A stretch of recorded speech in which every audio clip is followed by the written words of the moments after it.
À tous, bienvenue sur Hashtag Protestant 2.0, c'est mercredi le 3 juin. Je suis heureuse de vous retrouver dans le jardin du presbytère à Mittesheim. Et on va démarrer cette journée avec cette lecture issue du Nouveau Testament dans la lettre de Paul aux Éphésiens au premier chapitre à partir du verset 11. Il sera question du projet que Dieu a pour nous, un projet de vie, un projet en vie. Il nous est dit, de notre union avec le Christ, nous avons reçu la part qui nous était promise, car Dieu nous avait choisis par avance selon son plan.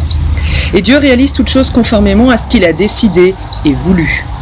Louons donc la grandeur de Dieu, nous qui avons été les premiers à mettre notre espoir dans le Christ. Vous aussi, quand vous avez écouté le message de la vérité, la bonne nouvelle qui vous a apporté le salut, vous avez cru au Christ. Alors Dieu a mis sa marque personnelle sur vous en vous donnant le Saint-Esprit promis. Le Saint-Esprit nous garantit les biens que Dieu a réservés à son peuple.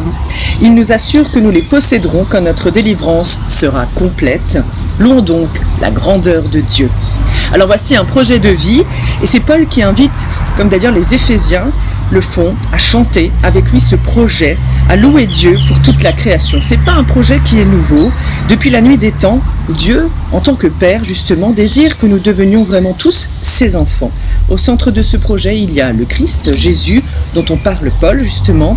Il est présenté comme un maître d'œuvre par excellence. Et voici donc, l'Esprit est donné comme une marque personnelle pour que nous sachions et que nous ayons cette certitude que ce projet que Dieu a pour nous, il s'accomplira pleinement dans cette vie et au-delà de cette vie.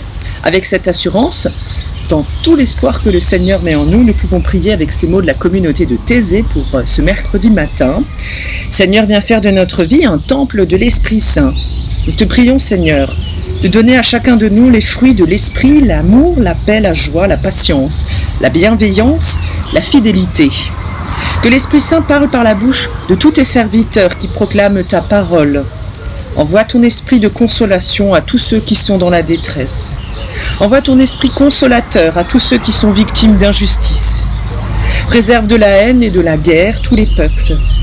Rassemble tous les peuples par ton souffle, celui de ton Esprit Saint. Esprit Saint, en toi nous trouvons la consolation, dont le Christ peut inonder nos vies. Oui Seigneur, nous te disons l'essentiel de nos vies et nous voulons te remettre tout ce que nous sommes.